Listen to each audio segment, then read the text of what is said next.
ici. Ok. Écrire un programme qui affiche la somme des entiers compris entre deux entiers saisis au clavier. D'accord? Par exemple, si on saisit 8 et 12, ça va faire 8 plus 9 plus 10 plus 11 plus 12. Ok. Donc là, au final, maintenant, i ne va plus varier de 1 à n. D'accord? Mais doit varier de m à n, par exemple, en étant m à 8 et n à 12.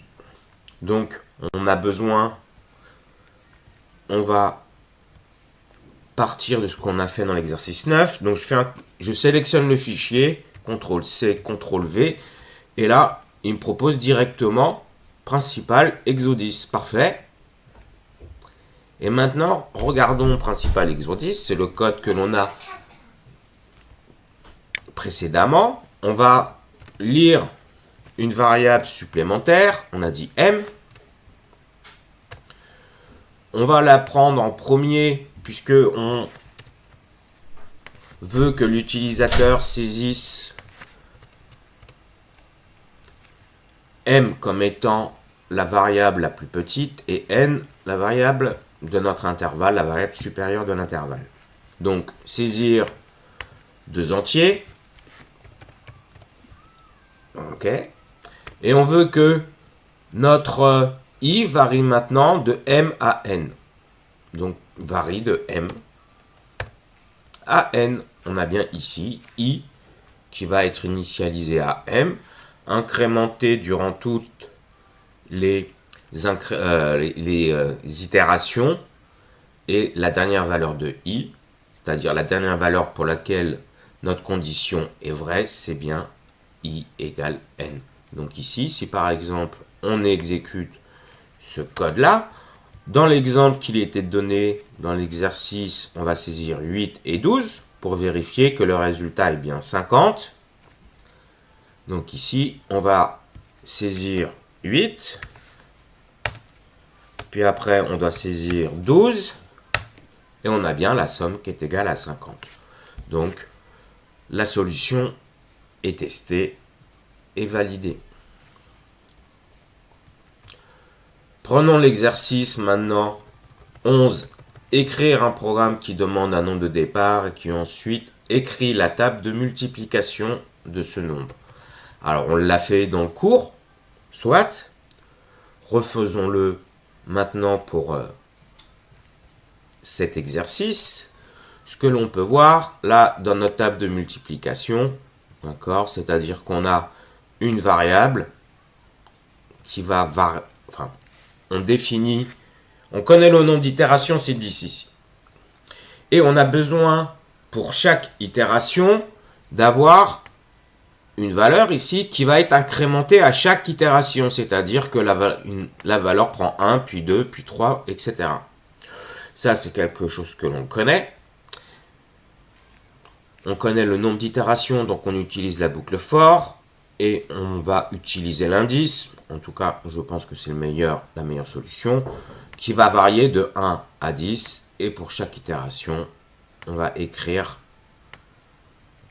la ligne correspondant au calcul de notre table de multiplication. Donc, i va varier de 1 à 10. Donc, on prend par exemple, donc ici, principal 11, on modifie simplement le code, donc saisir un entier, on lit n, ok. Et donc on doit écrire la table de multiplication de l'entier qui aura été lu au clavier. Donc on a dit qu'on avait une boucle d'itération, on connaît le nombre d'itérations, donc on a une boucle itérative for. On avait vu au moment de l'analyse que notre variable de contrôle d'itération devait varier de 1 à 10, donc int i égale 1, i inférieur ou égal à 10, i++, qui équivaut à i est égal à i plus 1, on incrémente i, et ici, maintenant, on devait afficher pour chaque valeur de i la ligne de la table de multiplication correspondante. Donc, on va faire n plus concaténation de chaîne de caractères. Là, le signe fois. On concatène avec la valeur de i. Et avec la chaîne de caractères est égale. Et avec le résultat. Alors, on pourrait très bien ici calculer, avoir une variable. Par exemple, int res, on initialise à 0, mais par bonne pratique. Et juste au-dessus, ici, calculer res est égal à n fois i. Et là, on affiche res. Et notre table de multiplication est OK. Exécutons ce code-là. Si je saisis par exemple 7, j'ai bien ma table de multiplication. Donc rajoutons simplement pour l'affichage une petite ligne pour spécifier qu'on est bien dans la table de multiplication de l'entier lu au clavier. Table de multiplication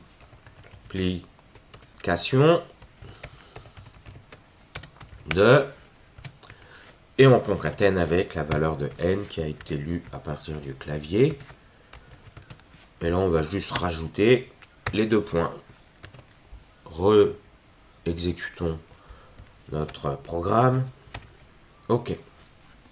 Et là, donc, on a notre table de multiplication de 7. Après avoir saisi 7. Ça marche. Alors maintenant, il nous reste un exercice. L'exercice 12. Au final, on veut arriver à ce triangle rectangle. OK. En programmation, on ne doit jamais écrire le code d'un coup. En fait, alors moi je prends souvent la métaphore qui est la construction d'un mur. C'est-à-dire que nous, en tant qu'informaticiens, on prend une brique, c'est-à-dire on écrit quelques lignes de code, 1, 2, 3 max, on la pose, on écrit ces lignes de code et on teste.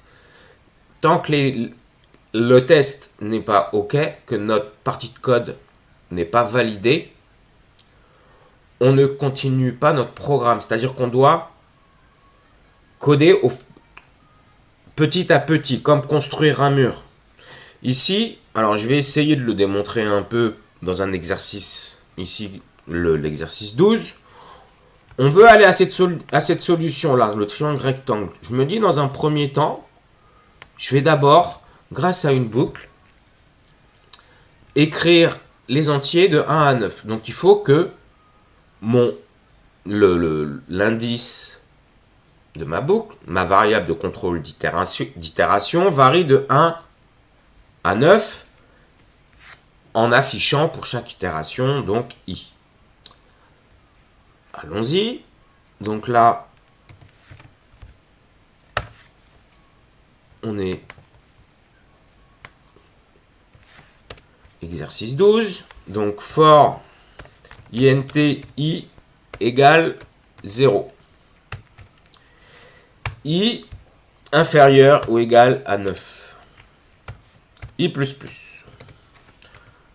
Donc là, on a notre structure itérative où i varie de 1 à 9 compris. Et on va afficher i.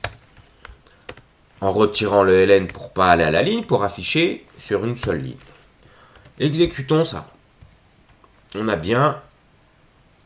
on va le faire partir à 1 pour respecter l'énoncé. Donc i varie de 1 à 9. OK. On a donc notre ligne. Ce que l'on veut maintenant, c'est afficher 9 fois cette ligne. Alors, 9 fois cette ligne, c'est-à-dire que ici, notre code for, on peut considérer que lui, c'est un peu comme une boîte noire, c'est-à-dire que ce code-là m'affiche une ligne. Et je veux donc afficher 9 fois. Je veux exécuter 9 fois ce code. Bah ça, c'est une itération. Je veux exécuter 9 fois le même code. Donc, c'est une itération. Je connais le nombre d'itérations 9. OK. Donc, je vais créer une autre variable. Je vais l'appeler J, par exemple. J est égal à 1. J inférieur ou égal à 9. J++. Là, je vais bien avoir 9 itérations. Donc, je vais exécuter 9 fois le code que vous voyez surligné. Donc, je vais afficher 9 fois la ligne que l'on a exécutée tout à l'heure, la ligne que vous voyez dans la console. Donc, exécutons ça. Là, je suis sur la même ligne. J'ai bien 9 fois affiché la suite 1, 2, 3, 4, 5, 6, 7, 8, 9, mais sur la même ligne. À chaque ligne affichée, donc à chaque fois que j'ai exécuté le code surligné correspondant à ma boucle for, ici, eh ben, je dois aller à la ligne. Pour ce faire, tout simplement, je fais un systo out println et je lui renseigne rien comme chaîne de caractères vide. J'exécute et j'ai bien mes 9 lignes. Maintenant, ce que je veux, c'est mon triangle rectangle.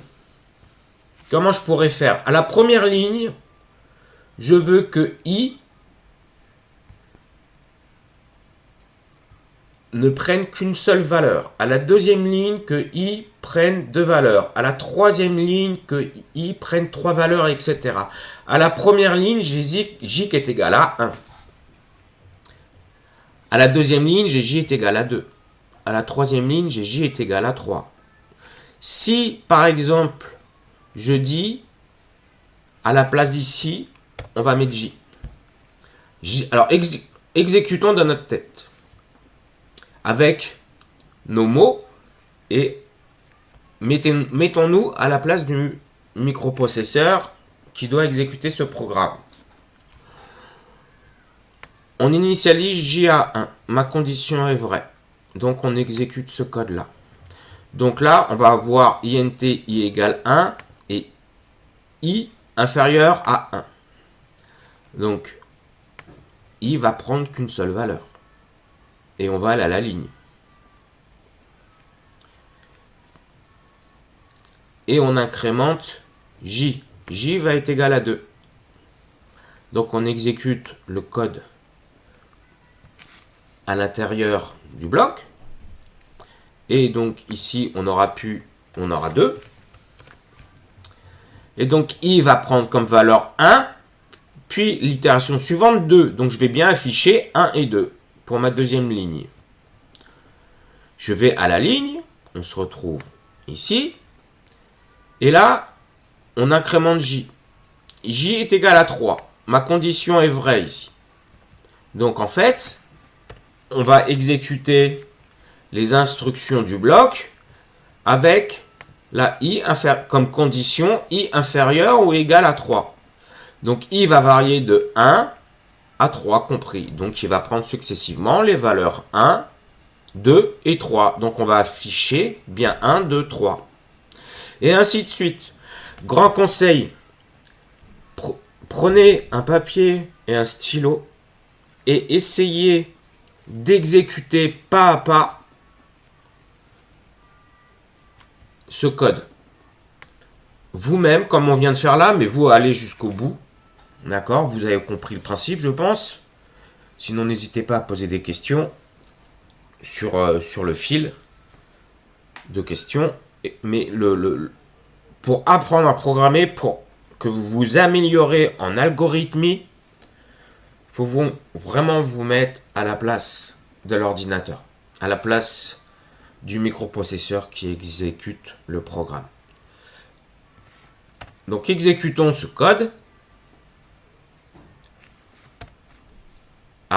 Oui, j'ai laissé le 3. Hein, donc ça va pas le faire. Et là, j'ai bien mon triangle rectangle. Ok. Alors, un peu plus tard, alors là, il nous reste comme structure de contrôle la boucle conditionnelle. On fait des exercices sur la boucle conditionnelle. Et après, on fera des exercices complémentaires, supplémentaires, qui seront un peu plus complexes. À bientôt.